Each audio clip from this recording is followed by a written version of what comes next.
के दौरान हो गया था। अब विधेयक का द्वितीय वाचन आरंभ होता है, इसीलिए अब सदन इसकी प्रत्येक धारा पर विस्तार से चर्चा करेगा।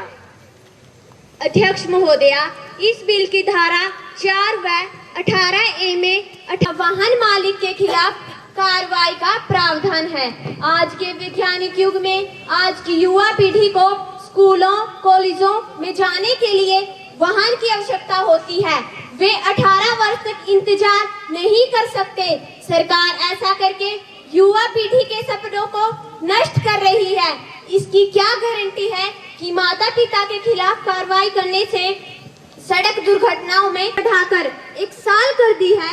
क्या लाइसेंस के एक्सपायर होने के 1 साल बाद तक लोगों को सड़क पर वाहन चलाने की अनुमति दी जाएगी? प्रस्तावित कानून में लोगों के अधिकारों व सजा के भय से उनके साथ खिलवाड़ किया जा रहा है और जुर्माने की राशि में भी 10 गुना वृद्धि कर दी है, जो गरीब जनता पर नाराजगी दिखाई देता है, लोगों की तंगहाली नहीं। माननीय अध्यक्ष महोदया, बच्चे किसी भी राष्ट्र की अमूल्य धरोहर होते हैं। वे देश के भावी कर्णधार होते हैं। अगर उनका खून सड़कों पर इसी तरह बहता रहे तो क्या यह जायज है? मैं अपने विपक्षी साथी को बता देना चाहती हूँ कि भारत में हर वर्ष 5 लाख सड़क दुर्घटनाएं होती हैं, जिनमें से 1.5 लाख मौतें हो जाती हैं। इन दुर्घटनाओं में मरने वाले 15 से 35 वर्ष के युवाओं की संख्या 76% है। WHO के ताजा आंकड़ों के मुताबिक देश के 3 लाख बच्चे सड़क पर सालाना जान गंवा रहे हैं।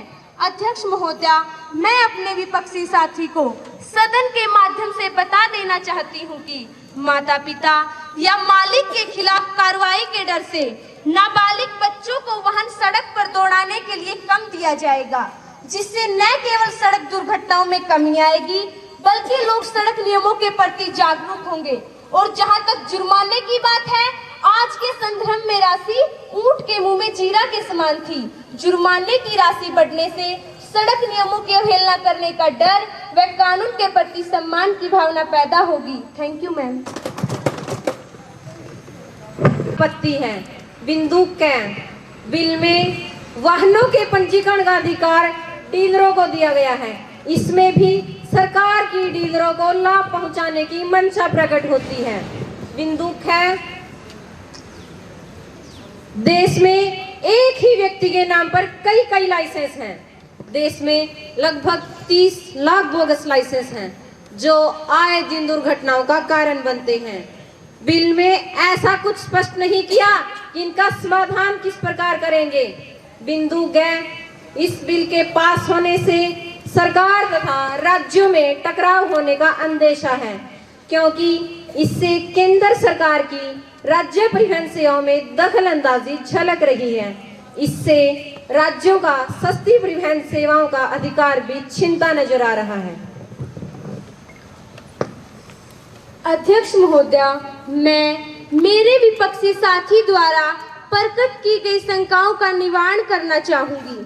प्रथम, डीलर वाहन का पंजीकरण तो करेंगे, लेकिन इसके लिए परिवहन कार्यालय को इसका शुल्क भी अदा करेंगे। इसमें डीलरों को लाभ पहुंचाने जैसी कोई बात नहीं है। सिर्फ वाहन प्रयोगकर्ताओं को झंझटों से छुटकारा दिलवाने के लिए ऐसा किया गया है। दूसरा, मेरे विपक्षी साथी द्वारा राज्यों से टकराव की जो बात जहन में है, मैं बता देना चाहती हूँ कि ड्राइविंग लाइसेंस और वाहन पंजीकरण को आधार कार्ड व ई-गवर्नेंस से जोड़ने का प्रावधान इस बिल में किया गया है, जिससे बोगस लाइसेंसों की समस्या स्वतः खत्म हो जाएगी। लाइसेंस की जानकारी पूरे देश में ऑनलाइन उपलब्ध होगी, जिससे सिस्टम में पारदर्शिता बढ़ेगी व भ्रष्टाचार पर अंकुश लगेगा। तीसरा, मेरे विपक्षी साथी को राज्यों से टकराव की जो बात जहन में है, मैं बता देना चाहती हूँ कि 18 राज्यों के परिवहन मंत्रियों की सहमति से इस बिल का प्रारूप तैयार किया गया है। केंद्र सरकार राज्य के अधिकारों में किसी भी प्रकार की दखलंदाजी नहीं करेगी। ज्वाइंट सिलेक्शन कमेटी के पास भी भेजा गया था, जिसकी सिफारिशों को इस बिल में शामिल किया गया है। निश्चित रूप से सड़क परिवहन सुविधा क्षेत्र में यह बिल प्रभावी होगा। Thank you ma'am. पर सड़कों की दुर्दशा ऐसी है कि पता ही नहीं चलता सड़क में गड्ढे हैं या गड्ढों में सड़क। हाल ही में महोदया जी, हाल ही में हरियाणा के रामरा गांव के पास सड़क में गड्ढों के कारण हादसे में 10 युवकों की मौत। महोदया, सरकार परिवहन में बढ़ोतरी तो चिंता करती है, लेकिन दिन प्रतिदिन बढ़ रहे पर्यावरण प्रदूषण की तरफ जरा भी ध्यान नहीं देती। हर रोज नई सड़कों के निर्माण में हजारों पेड़ पौधों को काटा जा रहा है। महोदया जी, सरकार इन मुद्दों को लेकर के गंभीर नहीं है। मैं बता देना चाहती हूँ कि जो लोग सपने दिखाकर उन्हें पूरा नहीं करते, उन्हें जनता बदल देती है, और जो उन सपनों को पूरा करते हैं उन्हें दोबारा चुन लेती है। सम्मानित साथी, अच्छी तरह से समझ लीजिए, लगता है सत्ता का नशा भी। महोदया, मैं बता देना चाहती हूँ कि परिवहन व्यवस्था को अंतरराष्ट्रीय मानकों के अनुरूप बनाने के लिए सड़क हादसे में सड़क बनाने वाली कंपनी और इंजीनियरों की भी जवाबदेही तय की जाएगी। इस दुर्घटना के जो भी जिम्मेदार होंगे उनके खिलाफ सड़क अधिनियम के तहत कार्रवाई की जाएगी।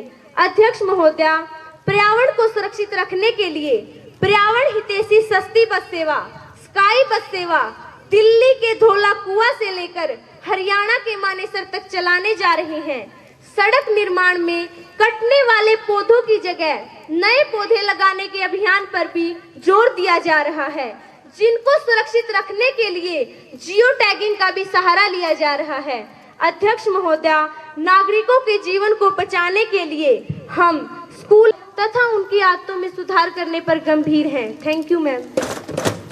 यह एक ऐसा विधेयक है जो जनता के हितों पर खरा नहीं उतरता, अतः हम यह बिल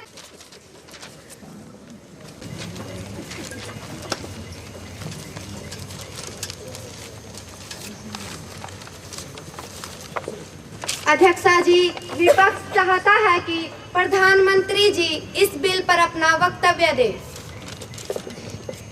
माननीय प्यारी होती है, एक एक जान प्यारी होती है, एक एक जीवन प्यारा होता है। दुर्घटना में मरने वाला किसी न किसी का दुलारा होता है। महोदया, मैं आपके माध्यम से सदन को बताना चाहती हूँ कि विपक्षी साथियों को इस विधेयक की कुछ धाराओं पर आपत्ति है, लेकिन तकनीकी व व्यवहारिक रूप से इस बिल में संशोधन करना संभव नहीं है। भारतीय संविधान में जनता की सुविधा व सुरक्षा का ध्यान रखना सरकार का पहला कर्तव्य है।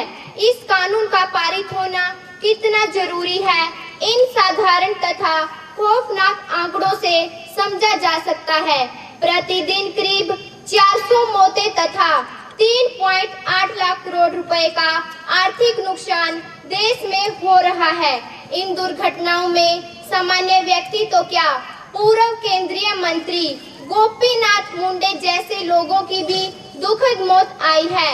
ऐसा कोई व्यक्ति नहीं है जिसकी जिंदगी सड़क हादसे में भले ही नष्ट न हुई, लेकिन प्रभावित जरूर हुई है। अध्यक्ष महोदया, वैसे भी ब्राजीलिया डिक्लेरेशन पर दस्तखत करने के कारण भारत को 2020 तक दुर्घटना में मौतों की संख्या में 50% तक की कमी लाना जरूरी है।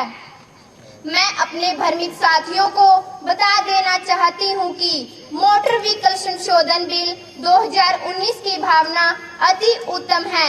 इस बिल के पारित होने से न केवल सड़क सुरक्षा नियमों में बदलाव होगा, बल्कि देश का युवा खून भी सड़कों पर बहने से रुकेगा। सरकार इसे स्थानीय स्तर पर भी लागू करने के लिए गंभीर प्रयास करेगी।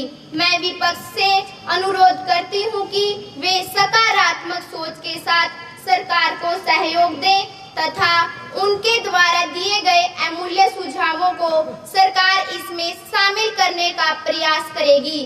अतः वे इस बिल को पास करवाने में सरकार को सहयोग दें तथा इसे कानून बनने दें। Thank you ma'am. इसकी चर्चा को यहीं विराम दिया जाता है। इसका तृतीय वाचन 9 नवंबर को होगा। तब तक के लिए सदन की कार्यवाही को स्थगित किया जाता है।